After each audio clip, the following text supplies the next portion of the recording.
Bonjour, donc dans cette vidéo je vais vous présenter un clavier de piano. Alors vous voyez immédiatement qu'on a une série ici de touches blanches, en général très accueillantes, surmontées ici vers l'intérieur de touches noires. Alors comment se reconnaît-on, comment je me reconnais sur le piano? Eh bien c'est parce que les touches noires ne sont pas tout à fait organisées de la même manière. On voit très bien qu'il y a un bloc de 2 touches, un bloc de 3, et devant, évidemment, les blocs complémentaires de touches blanches. Donc autrement dit ici 3 plus 4. 3, 4, ça fait 7. Et au miracle, ces 7 marches, on appelle ça des marches, correspondent à la gamme Do, Ré, Mi, Fa, Sol, La, Si. Et là, on repart avec un autre Do, Ré, Mi. Donc là, on a aussi Do, Ré, Mi. Et là, Fa, Sol, La, Si. Fa, Sol, La, Si. Donc voilà le nom des touches, le nom des notes de la gamme.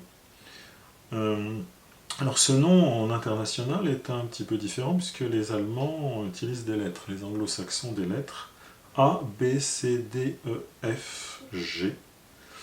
Et évidemment, le A n'est pas le Do.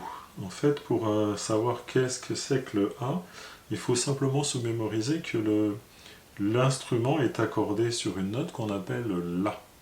Voilà.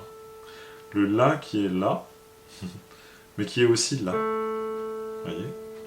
Alors ça c'est intéressant parce que si vous regardez au centre, là, vous avez le bloc Do, Ré, Mi. Voilà. Le La est ici et là. Donc là vous avez un Sol. Vous voyez que c'est totalement symétrique. Donc La, Si, Do, Ré, Mi, Fa, Sol. A, B, C, D, E, F, G. Voilà le nom des notes en notation internationale. Et le moyen de les retrouver facilement sur le clavier. Alors, sur le clavier, vous avez donc deux aspects. On a vu les marches. On a aussi ce qu'on appelle les feintes. Les feintes, c'est le haut du clavier.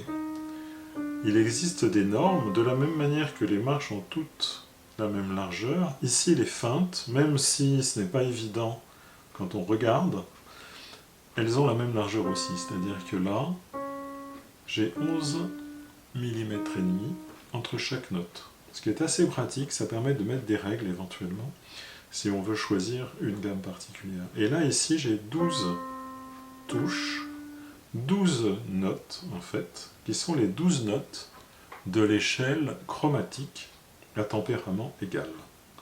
Alors, j'y reviendrai sans doute, sachez simplement que ici, on va retrouver l'échelle de demi-ton, c'est-à-dire que les notes sont séparées, toutes séparées, ces 12 notes, par un demi-ton. Donc elles font la même largeur, et musicalement, disons en termes de vibration, la séparation de ces notes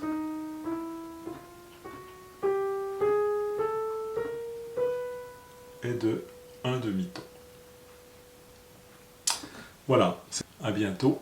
Si ça vous a plu, pouce bleu, et puis abonnez-vous pour avoir la suite. Merci.